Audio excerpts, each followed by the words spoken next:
सबसे मुख्य बात तो ये देखो कि लेख होई सोई जो राम रचि राख्या।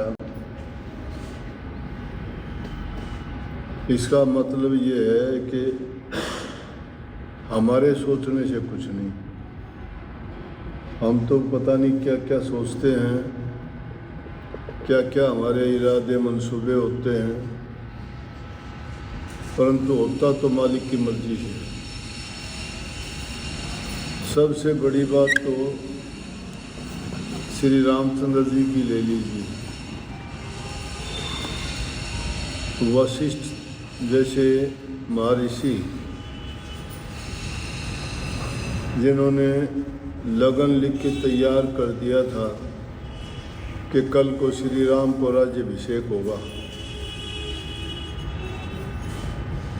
लेकिन कल का दिन आया तो राज्याभिषेक की बजाय 14 वर्ष का वनवास मिला। तो इसलिए इंसान की सोची हुई नहीं हुई। प्रभु ने जो लेख लिख रखा था उसके अनुसार उनको वनवास में जाना पड़ा। लिख तो ये रखा था कि वहाँ जाके भी आपके साथ क्या क्या घटित होना है। उसके बाद भी जो जो उन्होंने सोचा वो नहीं हुआ। श्री रामचंद्र जी चाहते थे माता सीता को जंगल में ना लेके जाएं, लेकिन लाख जिद करने के बाद भी लेके जाना पड़ा। अपनी आम भाषा में कह देते हैं ना कि होनी अपने हिसाब से चलाती है इंसान। जो होने वाली बात होती है वो होके रहेगी, उसको कोई रोक नहीं सकता। माता सीता अगर जंगल में साथ नहीं जाती वनवास में तो क्यों रावण आता, क्यों झगड़े पड़ते, क्यों इतना वो होता। लेकिन वो भी लेख था। माता सीता को रावण का हटके ले जाना, लंका का पता लगाना, राक्षसों की पूरी नगरी पूरे वंश को ख़त्म करना, ये श्री राम के जिम्मे था।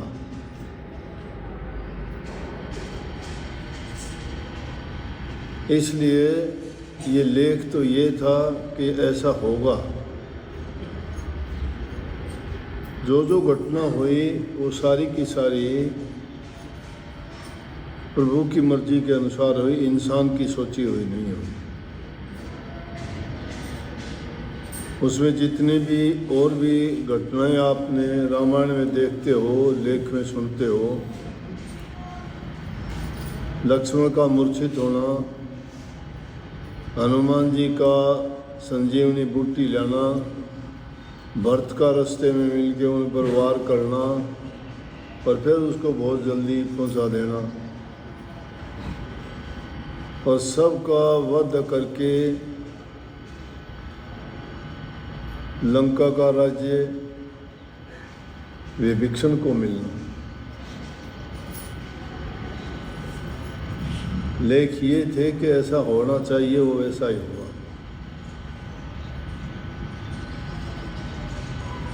और भी कितनी घटना है महाभारत की, मुख्य बात देख लो। सब युद्ध होने लगा, श्री कृष्ण जी को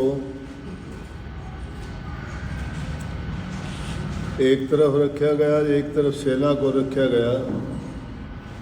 युद्ध से पहले दुर्योधन गया श्री कृष्ण जी के पास, पूछने लगे श्री कृष्ण जी कैसे आए हो। कहने लगे कि युद्ध होगा, आप किसके साथ रहोगे, हम उसके लिए आए आपसे मदद मांगने के लिए। श्री कृष्ण जी ने कहा कि एक तरफ मेरी सेना है, एक तरफ मैं हूँ, बताओ किसको कौन चाहता है। बोले कि मैं अपनी सेना एक तरफ रखता हूँ और एक तरफ मैं हूँ। मैं तो अकेला हूँ, एक तरफ सेना पूरी हो गई। दुर्योधन ने चालाकी की, अपनी अकल की। अरे एक तरफ तो स्वयं भगवान है, उसके आगे सारी दुनिया भी कुछ मायने नहीं रखती, लेकिन क्योंकि लेख ये नहीं था, उसने सोचा एक को मांग के क्या करूँगा। बोले मुझे तो सेना चाहिए। बोले ले जाओ सेना।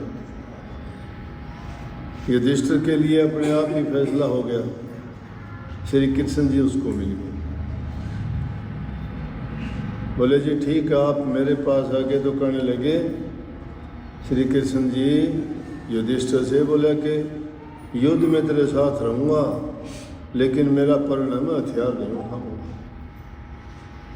मैं हथियार उठा के युद्ध नहीं करूँगा कभी, ये सोचता हूँ। बोला जी ठीक है। लेकिन जब युद्ध के मैदान में गए, हथियार नहीं उठाया, लेकिन ऐसा वक्त आया कि रथ का पहिया ही उनको उठाना पड़ा, और वो ही ऐसा हथियार हो गया कि उसने युद्ध में बड़े लोगों का वध किया।